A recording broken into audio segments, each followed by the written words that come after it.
الحمدللہ رب العالمین والعاقبۃ للمتقین الصلاۃ والسلام علیک یا رسول اللہ۔ میرے محترم سامعین و ناظرین، السلام علیکم ورحمۃ اللہ وبرکاتہ۔ گزشتہ آیت میں آپ نے بنی اسرائیل کی نافرمانی سنی۔ ان کو ایک جگہ تھی میدان طے، وہاں پر قید کر دیا گیا۔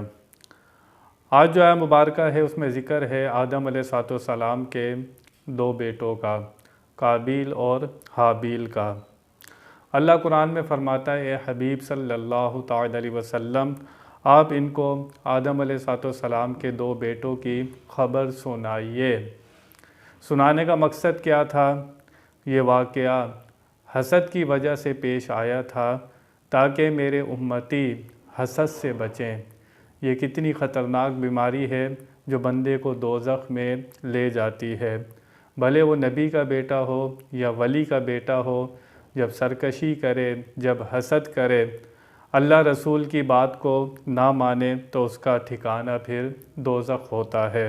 اللہ تعالیٰ ارشاد فرماتا ہے، وَاتْلُ عَلَيْهِ نَبَأَ ابْنِ آدَمَ بِالْحَقِّ إِذْ قَرَّبَا قُرْبَانًا فَتُقُبِّلَ مِنْ أَحَدِهِمَا وَيُتَقَبَّلَ مِنَ الْآخَرِ قَالَ لَأَقْتُلَنَّكَ قَالَ إِنَّمَا يَتَقَبَّلُ اللَّهُ مِنَ الْمُتَّقِينَ لَئِن بَسَطتَ إِلَيَّ يَدَكَ لِتَقْتُلَنِي مَا أَنَا بِبَاسِطٍ يَدِيَ إِلَيْكَ لِأَقْتُلَكَ إِنِّي أَخَافُ اللَّهَ رَبَّ الْعَالَمِينَ إِنِّي أُرِيدُ أَن تَبُوءَ بِإِثْمِي وَإِثْمِكَ فَتَكُونَ مِنْ أَصْحَابِ النَّارِ وَذَلِكَ جَزَاءُ الظَّالِمِينَ۔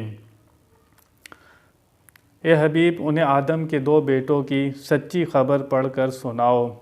جب دونوں نے ایک ایک قربانی پیش کی تو ان میں سے ایک کی طرف سے قبول کر لی گئی اور دوسرے کی طرف سے قبول نہ کی گئی تو دوسرا بولا، میں ضرور تجھے قتل کروں گا۔ پہلے نے کہا، اللہ صرف ڈرنے والوں سے قبول فرماتا ہے، بے شک اگر تو مجھے قتل کرنے کے لیے میری طرف اپنا ہاتھ بڑھائے گا تو میں تجھے قتل کرنے کے لیے اپنا ہاتھ تیری طرف نہیں بڑھاؤں گا۔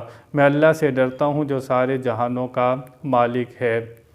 میں تو یہ چاہتا ہوں کہ میرا اور تیرا گناہ دونوں تیرے اوپر ہی پڑ جائیں تو تو دوزخی ہو جائے، اور ظلم کرنے والوں کی یہی سزا ہے۔ یہ واقعہ اللہ تعالیٰ نے قرآن پاک میں نازل فرمایا۔ بتانے کا مقصد یہی ہے کہ لوگ حسد سے بچیں۔ قابیل جو تھا وہ اقلیمہ سے شادی کرنا چاہتا تھا، لیکن وہ اس کے ساتھ پیدا ہوئی تھی۔ آدم علیہ السلام نے منع فرمایا کہ تم اس سے شادی نہیں کر سکتے۔ تو قابیل نے کہا، کیا یہ اللہ کا حکم ہے؟ آدم علیہ السلام نے کہا، تو تم ایسا کرو کہ اللہ کی راہ میں قربانی دو۔ قابیل بھی قربانی دے، حابیل بھی قربانی دے۔ چنانچہ حابیل نے ایک بکری رکھی، وہ قربان کر کے اس وقت پر اللہ کی طرف سے ایک آگ آتی تھی۔ وہ آگ آتی تھی جس کی قربانی وہ جلایا کرتی تھی، آگ اس کی قربانی قبول ہوتی تھی۔ آگ جس کی قربانی جلایا نہیں کرتی تھی اس کی قبول نہیں ہوتی تھی۔ تو جب دونوں نے قربانی پیش کی تو حابیل کی قربانی قبول کر لی گئی۔ اب حابیل کی قربانی قبول ہو گئی تو قابیل پہلے ہی حسد میں مارا ہوا تھا، اس نے کہا یہ کیسے ہو گیا، اللہ نے تمہاری قربانی قبول کر لی۔ تو حابیل نے کہا، اللہ تعالیٰ ڈرنے والوں کی قربانی قبول فرماتا ہے۔ اس نے کہا کہ میں تجھے قتل کر دوں گا۔ حابیل نے کہا، اگر تم مجھے قتل کرنا چاہو تو میں آگے سے وار نہیں کروں گا، تم سے لڑوں گا نہیں، حالانکہ میں زیادہ تم سے طاقتور ہوں، لیکن میں چاہتا ہوں کہ میرے قتل کا وبال بھی تمہارے سر پر ہی ہو۔ شیطان نے نافرمانی کی، آدم علیہ السلام کی، مردود ہو گیا۔ یہاں پر آدم علیہ السلام کے بیٹے نے آدم علیہ السلام کی نافرمانی کی، حسد کیا، اللہ کے فیصلے کو بھی قبول نہیں کیا تو دوزخ میں جانے والا ہو گیا۔ یہ حسد کتنی خطرناک بیماری ہے۔ وَمِن شَرِّ حَاسِدٍ إِذَا حَسَدَ، آپ سورہ فلق میں پڑھتے ہیں کہ بندہ اللہ کی پناہ مانگتا ہے، کس سے؟ حاسد کے جب حسد کرنے لگے، حاسد جب حسد کرنے لگے تو بندہ اللہ سے پناہ مانگتا ہے۔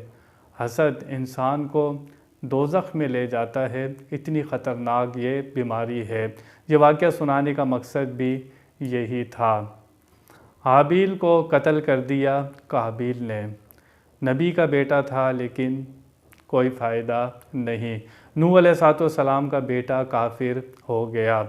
اب کوئی بیٹے کی وجہ سے نبی کو برا کہے تو اس کا ایمان نہیں رہتا۔ یزید بھی بگڑ گیا، صحابی کا بیٹا تھا، کیا آپ کوئی یزید کی وجہ سے امیر معاویہ کو کوئی برا کہہ سکتا ہے؟ اگر وہ برا کہے گا تو اپنا ہی ایمان خطرے میں ڈالے گا۔ ایک تو یہ ہے کہ باپ نے سکھایا ہو کہ ایسی غلطی کرنا، نافرمانی کرنا، وہ الگ بات ہے، لیکن جب باپ نے سکھایا ہی نہیں، نبیوں کے بیٹے نافرمان ہو گئے تو اس کا کوئی عذاب، کوئی جرمانہ نبی پر نہیں ہو سکتا۔ اللہ تعالیٰ ان باتوں کو سمجھنے کی توفیق عطا فرمائے اور حسد سے بچنے کی توفیق عطا فرمائے۔ وآخر دعوانا ان الحمد للہ رب العالمین۔